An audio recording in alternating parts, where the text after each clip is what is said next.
President Biden is visiting Israel and Saudi Arabia this week as a part of a 4-day trip through the Middle East. Both countries are stalwart U.S. allies in the Middle East, but both have been accused of serious human rights violations. Consider the tale of two slain journalists, the former columnist for The Washington Post, Jamal Khashoggi, and the Palestinian-American TV journalist Shireen Abu Akleh. Both of them, in their own way, died at the hands of the governments they were working to expose. In Khashoggi's case, Saudi agents murdered him at the Saudi consulate in Istanbul back in 2018.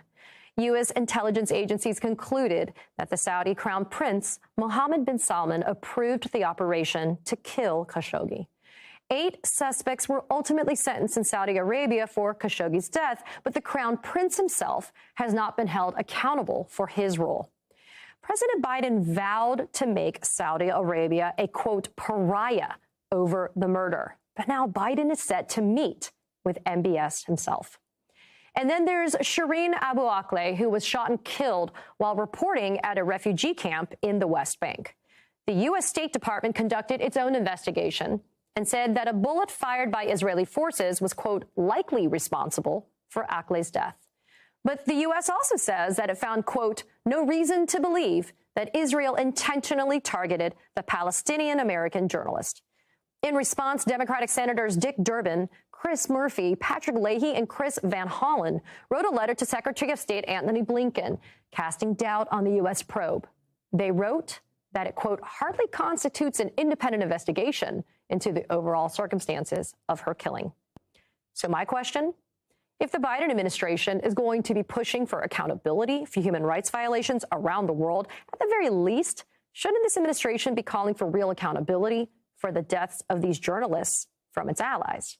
Joining me now is MSNBC analyst Peter Beinart. He's the editor-at-large of Jewish Currents. Also with me is Hagar Chemali. She's held senior positions on national security and foreign policy under the Bush and Obama administrations. She's also the host of the YouTube show, Oh My World. First off, Hagar, why now? Why do you think the president is visiting Israel and Saudi Arabia now, as opposed to, say, 6 months ago or even later on this year? Sure. Well, the trip to Israel is overdue, and it's 18 months into a presidency for the U.S. president. That is a little bit late for an ally like Israel when you're talking about emphasizing our alliance and the strength of our relationship.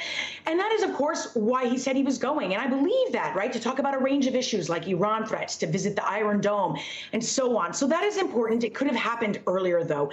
It's the Saudi Arabia question, though. The trip to Saudi Arabia, if we are completely honest, would not be happening now if it weren't for the war in Ukraine and roiling oil markets and this emphasis and desire to push Saudi to increase its production to replace Russian oil on the market, which, by the way, the Mexican president this week told President Biden, hey, you could buy some of ours instead.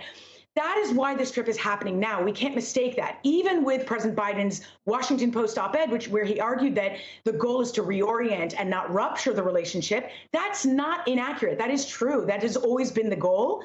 But it's happening now for this very reason, specifically related to oil.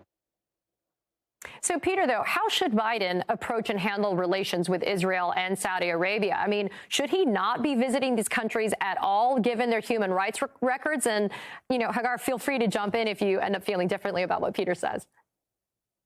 No, I have no problem with him visiting these countries. The question is, what is done with U.S. taxpayer money? That's the most important thing, right? There's a place not far from where Biden is today called Masafer Yatta in the West Bank, where as many as 2,500 Palestinians who have no rights in the West Bank, they can't, not citizens of the country in which they live, they can't vote, they live under military law.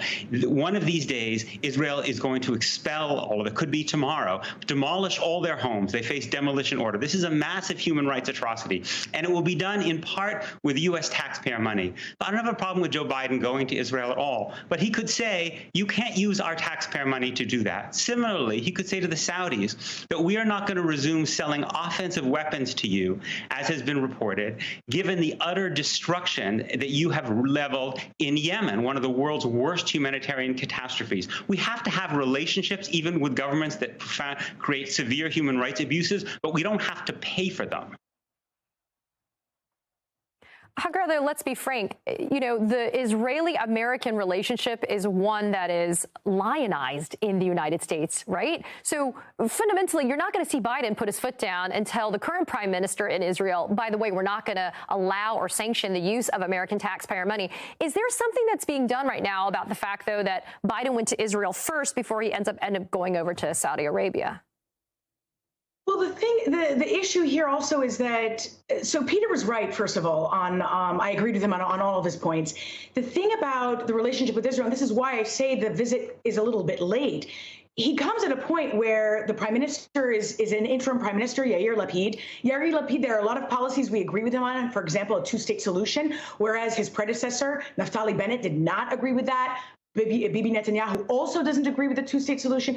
So how far are you really going to get anyway with an interim prime minister? And so when you've got volatile domestic politics, you're not going to get very far. That being said, even in the years in the run-up to that, you have seen, of course, a special friendship, a special relationship between the United States and Israel that has made the United States weak in demanding that Israel not occupy parts of the Western Bank, that they not impose raids or violence that worsens the situation. I would like to see, whether it is Israel or Saudi Arabia or frankly any country, a United States that is not afraid to stand for its values and stand for whether it's human rights or peace and so on. We are very easily able to identify policies that are wrong, policies that contribute to destabilization, policies that worsen the conflict between the Israelis and the Palestinians. And yet we don't speak up. We don't use U.S. leverage enough. Saudi Arabia, there's nowhere more that you see that. And I don't want to compare. Saudi Arabia is among the worst of the worst when it comes to human rights violators. And we don't twist their arm on the havoc they've created in Yemen, on how they've treated and detained political prisoners, how we haven't fought hard for the release of those political prisoners or for changing human rights inside Saudi Arabia. And we need to be better about that. We need to know our own leverage, our own power, that Saudi Arabia has as much to gain from the United States as the U.S. has to gain from Saudi Arabia. And we need to downgrade the relationship from BFF to friendly acquaintance, where we fight for mutual shared security interests while also not letting them get away with this kind of behavior. Peter, let's talk about that. I mean, I'm going to play quickly for you right now what Biden had to say about his upcoming meeting with MBS. Take a listen.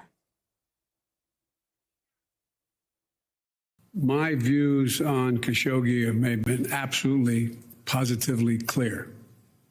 And I have never been quiet about talking about human rights. The reason I'm going to Saudi Arabia, though, is much broader, is to promote U.S. interest. Peter, promoting U.S. interests. What are the chances President Biden's going to personally bring up Jamal Khashoggi's murder with MBS, or will the conversation be strictly about U.S. interests in access to oil and gas?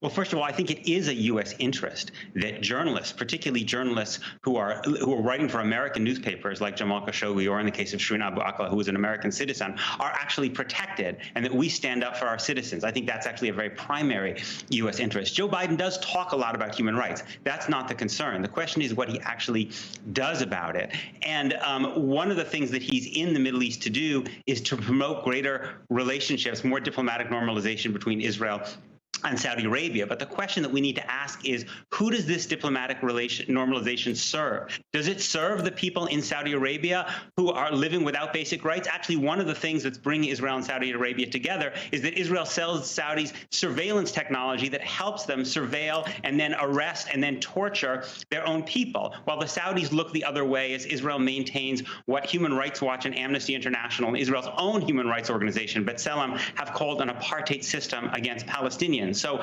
is this diplomatic normalization really serving the human rights agenda that Joe Biden talks about so much? Peter Beinart and Hagar Chemali, you know what we're going to have to do? We're going to have to see what the readouts are from these meetings, and let's see exactly the level of transparency that Biden pursues with these conversations, because they're important ones that need to be had. I thank you both for spending time with us today. Thank you. Thank you.